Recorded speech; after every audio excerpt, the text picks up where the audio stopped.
नमस्कार दोस्तों, मैं राजेश आप सभी का स्वागत करता हूं एमबी राजेश इलेक्ट्रिकल्स में। तो फ्रेंड्स, आज के वीडियो में देखने वाले हैं कि एसी मोटर में स्ट्रिप का यूज क्यों किया जाता है। इस जो एसी जो मोटर आप ये देख रहे हैं, इसमें जो पतली पतली पत्तियां देख रहे हैं, इसी को हम स्ट्रिप कहते हैं। तो एसी मोटर में स्ट्रिप का यूज क्यों किया जाता है, तो एक बात में हम आपको बता दें, जो हमारी एसी मोटर में जो होती है, वो जो स्ट्रिप लगाने का मेन मकसद है कि हमारी मोटर को कूलिंग प्रोवाइड करने के लिए हम एसी मोटर में स्ट्रिप का यूज करते हैं। तो स्ट्रिप का यूज आपके मन में यह सवाल आते हैं कि स्ट्रिप से हम मोटर को कूलिंग प्रोवाइड किस प्रकार करते हैं। तो इससे पहले हम ये जान लेते हैं कि मोटर में, एसी मोटर में हीटिंग होती किस प्रकार है। तो आपको यह पता होगा कि डीसी एसी मोटर में जब हम वाइंडिंग करते हैं, जो आप ये जो देख रहे हैं, ये जो वाइंडिंग देख रहे हैं आप, इस वाइंडिंग के वजह से, इस वाइंडिंग में जब हम मोटर को किसी प्रकार से, मतलब मोटर को जब हम वर्किंग करते हैं, मतलब इससे कुछ काम कराने के लिए मोटर में, इससे पहले हम इसमें वाइंडिंग करते हैं। जो आप यहाँ देख सकते हैं, इस वाइंडिंग में वाइंडिंग करते हैं। जब वाइंडिंग करते हैं तो वाइंडिंग में हम सप्लाई देते हैं इसमें मैग्नेटिक फील्ड जनरेट करने के लिए। इस कॉइल में जब हम सप्लाई देते हैं मैग्नेटिक फील्ड जनरेट करने के लिए, इसमें जो मैग्नेटिक फील्ड जनरेट होती है वह एक चेंजिंग मैग्नेटिक फील्ड जनरेट होती है। चेंजिंग मैग्नेटिक फील्ड जनरेट होती है। जब इस मोटर में चेंजिंग मैग्नेटिक फील्ड जनरेट होती है तो उस चेंजिंग मैग्नेटिक फील्ड के ही कारण एक एडी करेंट उत्पन्न होती है। मतलब जैसे इस मोटर में जब हम सप्लाई देते हैं तो इसमें मैग्नेटिक फील्ड उत्पन्न होती है, तो उसी प्रकार इसी चेंजिंग मैग्नेटिक फील्ड के कारण इस वाइंडिंग में एक एडी करेंट भी उत्पन्न होती है। जो एडी करेंट जो होती है वो हमारी किसी काम की नहीं होती है। और ये जो एडी करंट होती है हमारे मोटर की एफिशिएंसी को डिक्रीज करती है। एफिशिएंसी जो मोटर जो एफिशिएंसी होती है उसको कम करती है। और इसी एडी करंट के कारण से हमारी मोटर में हीट उत्पन्न होती है। तो हीट होती किस प्रकार है, जब हम इस मोटर में मैग्नेटिक फील्ड उत्पन्न होती है तो कुछ मैग्नेटिक फील्ड इस रोटर को घुमाने के लिए इस अंदर की साइड होती है। और जो बाकी जो मैग्नेटिक फील्ड जो कॉइल बनी होती है ये स्टेटर पे होती है। स्टेटर किससे अटैच होती है, हमारी बॉडी से।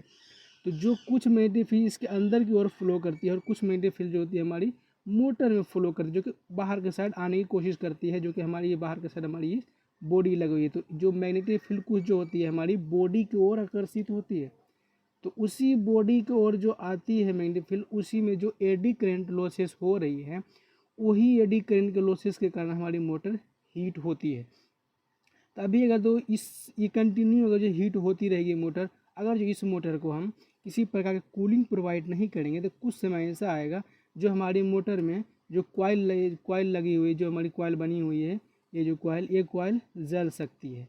क्योंकि आपको यह पता है कि किसी भी चीज़ की एक सीमा होती है। मतलब किसी भी चीज़ की एक सीमा, यानी कि कुछ भी सहने की एक क्षमता होती है। यदि हम उससे अधिक इस पे हीटिंग दे देंगे और इस पे अधिक हीट होगी तो अधिक हीट होने की वजह से हमारी मोटर जो है वो मोटर जल भी सकती है।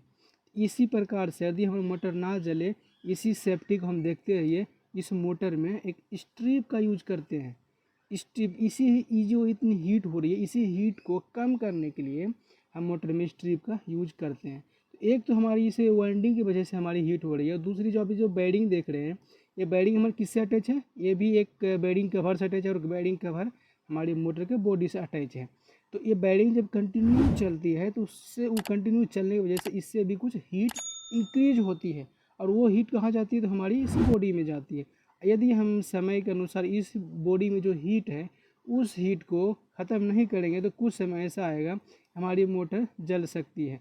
इसी चीज़ को, हीट को कम करने के लिए हम इस मोटर में स्ट्रिप का यूज करते हैं। तो मेन मकसद यही होता है कि मोटर में स्ट्रिप का यूज करने के, ये मोटर का जो हीट होती है हीट को इस स्ट्रिप के जरिए हम जितना हो सके उतना हम बाहर की ओर निकाल सके।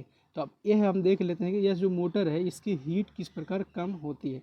अभी देख सकते हैं इस मोटर में पतली पतली पत्तियाँ लगी हुई है, इसके बाजू में कुछ गैप छोड़ के फिर दूसरी पत्तियाँ लगी हुई है।